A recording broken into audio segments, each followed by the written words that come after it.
Bonsoir à tous et bienvenue sur ma chaîne. Je suis Octavie Royale Kiala Mumbai.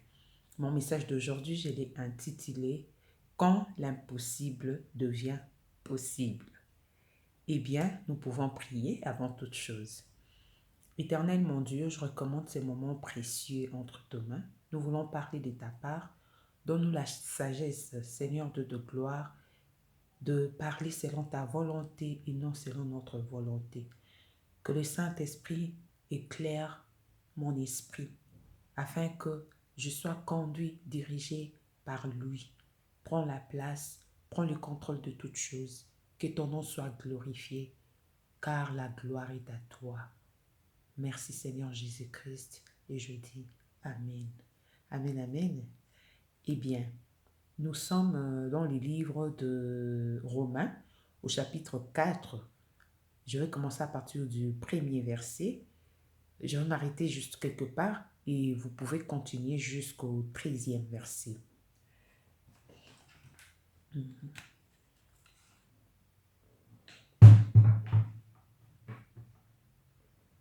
La Bible nous dit ceci. Que dirons-nous donc d'Abraham, notre père, a obtenu selon la chair? Si Abraham a été justifié par les œuvres, il a sujet de se glorifier maintenant devant Dieu.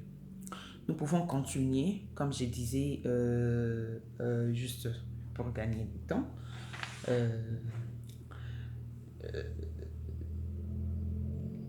Je veux parler sur 3 points. Comme je disais, mon message, je l'ai intitulé « Quand l'impossible devient possible ». Et je parlerai sur 3 points.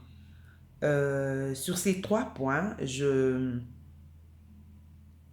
vais mentionner premièrement la foi, deuxièmement la prière et puis troisièmement c'est la volonté de Dieu.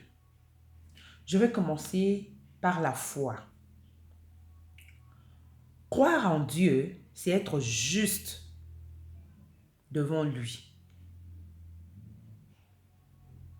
Et quand tu es juste devant Dieu, Dieu va te donner tout ce qu'il veut selon sa volonté.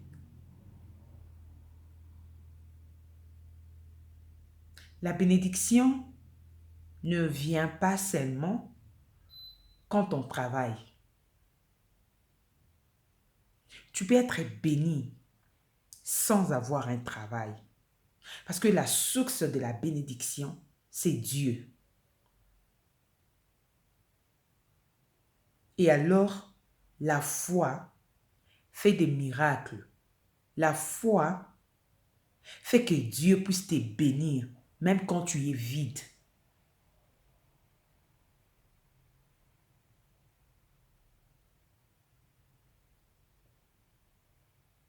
La foi est un élément mystérieusement grand.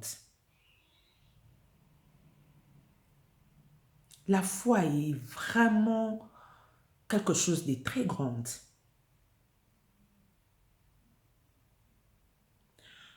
Je me dis peut-être au paradis, on sera étonné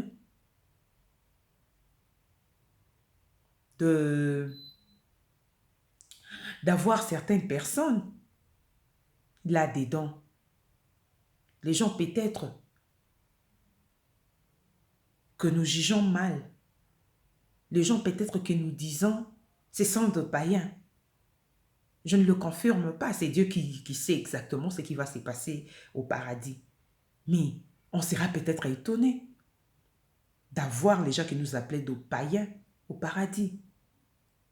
Jusqu'à cause de la foi, juste parce qu'ils ont la foi. La foi peut t'amener là où tu ne pouvais pas logiquement être. La foi peut te pousser très loin. La foi peut te faire asseoir avec le grand pendant que tu es petit. C'est pourquoi je dis, peut-être on sera étonné de se retrouver au paradis avec des gens que nous appelons des païens à cause de leur foi. La foi est très, très importante. La foi est très, très, très importante. Qu'est-ce que la Bible nous dit de la foi? Que la foi déplace des montagnes. C'est qu'elle est grande. C'est qu'elle n'est pas quelque chose de petite. La foi est très importante.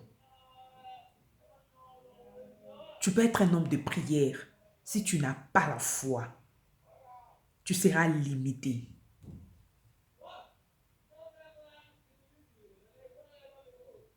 Attention et malheur à toi qui néglige la foi. La foi, c'est une ferme assurance, une démonstration de choses qu'on ne voit pas, mais qu'on l'espère. La foi est très, très, très capitale. La foi marche pour tout le monde.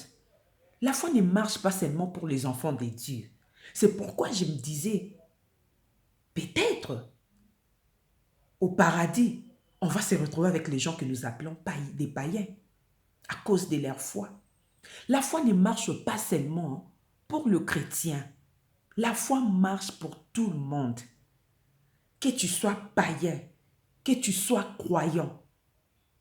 Si tu as la foi, sache que tout ce que tu feras réussira. Je n'encourage pas aux païens de rester, de demeurer toujours de païens en gardant la foi en eux. Ils doivent croire en Dieu et en Jésus-Christ. Bon, tout le monde croit en Dieu, hein? Tout le monde connaît Dieu. Il y a certaines personnes qui doutent de Jésus. Or, la Bible nous dit, sans Jésus, il n'y a pas la vie. On ne peut pas aller chez le Père sans passer par le Fils. Ce Fils-là, c'est Jésus. Et ce Jésus-là, c'est Dieu lui-même. Ça, c'est juste une parenthèse que j'avais ouverte, je la ferme. Mais un jour, on parlera de qui est cet homme Jésus. Donc, je disais, la foi, c'est une chose très, très importante. Ça marche pour tout le monde. Ne te limite pas en disant que je suis un enfant de Dieu, je crois en Dieu, je pars à l'église, je sers le Seigneur. Mais va encore plus loin. Va plus loin avec ta foi. C'est ta foi qui t'amènera plus loin. Si tu veux obtenir la bénédiction de ce monde, tu dois avoir la foi. La crainte de Dieu, c'est autre chose. Avoir de l'amour pour ton Dieu, c'est autre chose. Mais si tu veux être béni sur cette terre, tu dois avoir la foi. Parce que des fois, on s'est dit, les autres sont de païens, mais ils résistent dans tout ce qu'ils font. C'est parce qu'ils ont la foi. Comme je vous ai dit, prenez le temps de lire ces passages. Romains 4, à partir du premier verset, vous allez comprendre que la foi ne marche pas seulement pour le chrétien, ne marche pas seulement pour les enfants de Dieu. La foi marche pour tout homme. La foi marche pour tout celui qui croit. Si tu crois quelque chose, tu places ta foi dans cette chose, ça va se réaliser, que ce soit un païen ou un chrétien. La foi marche pour tout le monde, que tu sois circoncis ou incirconcis.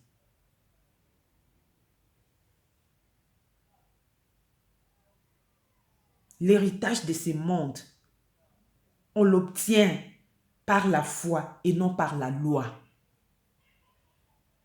Si tu veux obtenir la richesse de ce monde, tu dois garder la foi en toi.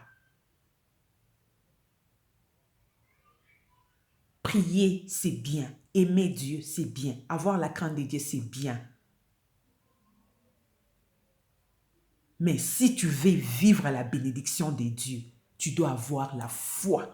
Puisqu'il y a beaucoup de chrétiens, il y a beaucoup d'enfants de Dieu qui prient, mais qui ont un problème de la foi. Ils ont un manque de foi. Si tu as un manque de foi, tu vas commencer à voir les autres réussir. Tu auras toujours des projets. Et ces projets-là seront toujours les mêmes. sans un bon résultat. Puisque c'est la foi qui fait de miracles. C'est la foi qui fait appel en existence les choses qui n'existaient pas comme si elles étaient déjà. Et alors, tu peux avoir de projets si tu n'as pas la foi. Tu auras toujours tes projets avec toi sans aucune réalisation. Donc, c'est important à un enfant de Dieu. C'est important à tout homme d'avoir la foi pour que il puisse vivre le bonheur que Dieu a donné dans ce monde pour toute personne.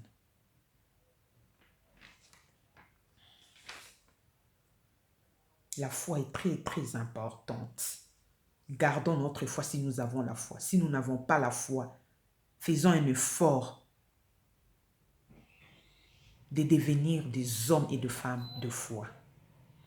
Et je vais parler sur notre deuxième point, c'est la prière. Waouh, la prière. La prière est waouh, franchement. Moi, j'aime la prière. Hein? La prière me fait du bien. Si je suis en vie, c'est la prière. Et alors, elle est mon amie. J'aime la prière. Comme je disais, je parle maintenant de la prière. La prière est une porte de miracle. Tu veux le miracle? Sois un homme de prière. Tu veux le miracle? Sois une femme de prière. La prière, elle te fait dépasser les frontières. Là où tu ne pouvais pas passer à cause de la prière, tu passeras avec succès. La prière est waouh, comme je disais. La prière est très, très importante. La prière amène l'élévation. La prière amène le succès. La prière amène le bonheur. La prière amène la paix du cœur. La prière nous ouvre de portes. La prière nous amène de richesses. La prière nous amène tout ce dont nous avons besoin. Tu as besoin d'avoir des enfants. Tu as besoin de voyager. Tu as besoin de te marier. Tu as besoin de tout ce que tu as. Je te montre un seul secret, c'est la prière. Aime la prière, tu verras. Tu verras les miracles de la prière si tu la pratiques. Et vous pouvez, chacun de nous, prendre la Bible dans le livre de Luc au chapitre 11 et vous pouvez lire le premier verset. Juste pour le temps, je n'aurai pas le temps de lire ces passages, vous pouvez lire à la maison. Où les disciples demandaient à Jésus, Jésus, montre-nous comment nous devons prier. Dans la prière, c'est très très important. Tu dois savoir comment prier. Puisqu'il y a des prières qui touchent le cœur des dieux. Et alors, il faut savoir comment la faire. La prière touche les cœurs des dieux et ça lui pousse d'agir dans notre vie. Vous voyez l'importance de la prière. Et je vais parler maintenant de notre troisième point, c'est la volonté des dieux. La volonté des dieux et les projets des dieux pour nous, c'est son dessein. Dieu a un projet pour tout homme. C'est ça que nous appelons la volonté des dieux. Deux fois, nous prions, nous demandons à Dieu ce que nous voulons et nous imposons Dieu de faire ce que nous lui demandons. Nous oublions qu'il y a la volonté des dieux. Dieu fait toujours sa volonté, car sa volonté est parfaite. Je ne te dis pas de négliger la foi, de négliger la prière, parce que Dieu fait toujours sa volonté. Tous ces trois points, c'est très important. Tu dois avoir la foi, tu dois être un homme de prière et tu dois toujours demander la volonté des dieux. La volonté des dieux fait deux fois mal, mais elle est parfaite. Deux fois, quand le mal nous arrive, on se dit, Seigneur, est-ce que cela est vraiment ta volonté? Oui, peut-être c'est la volonté des dieux. Mais si Dieu t'expliquait pourquoi il a fait cette chose comme ça, tu lui diras, mon Dieu, tu avais raison. Je vais vous raconter une histoire. Moi, mon père, je le perdis il y a 2 ans passés. J'aimais beaucoup mon père. Je l'aime toujours, bien qu'il est parti. C'est mon papa, vous voyez. Donc, il y a certaines personnes qu'on ne peut jamais oublier. Et quand il était malade, je priais, je gênais, je dormais par terre pour mon père. Je disais, Seigneur, je te fais confiance. Il va se rétablir. Et j'avais confiance, j'avais la foi. J'ai prié. Et je ne demandais pas la volonté de Dieu. Des fois, on a peur de demander la volonté de Dieu. Hein? J'ai prié. Et le jour qu'on m'a appelé de Kinshasa pour me dire que mon père était, qu'il était décédé, j'avais pleuré, j'avais très mal. Je dis, Seigneur, tu as dit dans ta parole, demandez tout ce que vous voudrez. Je le ferai pour que le Père soit glorifié dans le Fils. J'ai demandé. Pourquoi tu n'as pas glorifié le nom de Jésus? Vous voyez. Mais c'était la volonté de Dieu. C'était la volonté de Dieu. Cela ne veut pas dire que je dois négliger ma foi. Je dois négliger ma vie de prière parce que j'avais demandé à Dieu de pouvoir guérir mon père et que c'est autre chose qui est arrivé à mon père que je dois me dire, ben, Dieu fait toujours sa volonté. Bon, il fait toujours sa volonté. Je peux prier, je peux gêner, je peux me sacrifier, je peux avoir la foi, mais il fera toujours sa volonté. Non, il ne faut pas réfléchir comme ça. Il faut toujours être un homme ou une femme de prière. Il faut toujours garder ta foi et laisse Dieu faire sa volonté. Et nous avons encore des exemples que nous pouvons donner qui nous montrent que l'impossible peut devenir possible. C'est la foi qui peut faire que l'impossible devienne possible. C'est la prière qui peut faire que l'impossible devienne possible. Et c'est la volonté de Dieu qui peut faire que l'impossible devienne possible. Parce qu'il y a des gens, le méchant, certaines personnes savent comment maudire les autres. Ils disent que toi, tu ne peux pas avoir ça, toi, tu ne peux pas avoir ceci, tu ne peux pas avoir cela, tu ne peux pas aller, tu ne peux pas faire ça, tu dois te limiter ici. Vous comprenez, nous parlons de sorciers, de méchants. Mais Dieu, par sa volonté, il fait que cette même personne qu'on a maudit soit bénie. Donc, dans le plan de Dieu, dans le projet de Dieu, c'était que cette personne soit bénie, bien qu'on l'avait maudit. Vous voyez? Donc, c'est important de garder ces 3 points pour que l'impossible devienne possible dans nos vies. Comme je disais, je vais donner des exemples. Nous avons l'histoire de Joseph. Joseph a été vendu par ses frères. Ses frères pensaient que Joseph est mort. Mais Dieu a fait le mal qu'ils ont souhaité. Dieu a transformé ces mal en bien. Donc c'est l'impossible qui était devenu possible pour Joseph. Vous voyez, l'histoire de Sarah. Sarah avait l'âge déjà avancé. En elle-même, elle pouvait peut-être dire que c'est fini, je ne peux plus concevoir. À cet âge, est-ce que je peux encore concevoir? Logiquement parlant, elle ne pouvait plus concevoir. Mais l'impossible était devenu possible parce que c'était la volonté de Dieu que Sarah puisse avoir un enfant, Isaac. Encore un autre exemple, l'histoire d'Anne. Anne était stérile. C'est Dieu qui l'avait rendue stérile. L'impossible est devenu possible par la volonté de Dieu. Et ce qui avait fait qu'Anne puisse avoir un enfant, c'était la vie de prière qu'elle avait. Parce que c'est Dieu qui l'avait rendue stérile. Elle pouvait rester comme ça toute sa vie. Mais le Seigneur a fait qu'Anne puisse avoir un enfant parce que Anne était une femme de prière. Vous voyez combien la prière peut changer de choses. Donc c'est important de garder la vie de prière, la foi et toujours demander la volonté de Dieu. Que tout ce qui est impossible dans ta vie devienne possible après avoir écouté mon message. Que le Seigneur transforme cette chose qui est impossible dans ta vie, que ça devienne possible dans le nom de Jésus. Que Dieu bénisse sa parole. Merci de m'avoir suivi. On se retrouve sur un autre numéro. Et surtout, n'oubliez pas de vous abonner sur ma chaîne YouTube. Et je vous dis bye.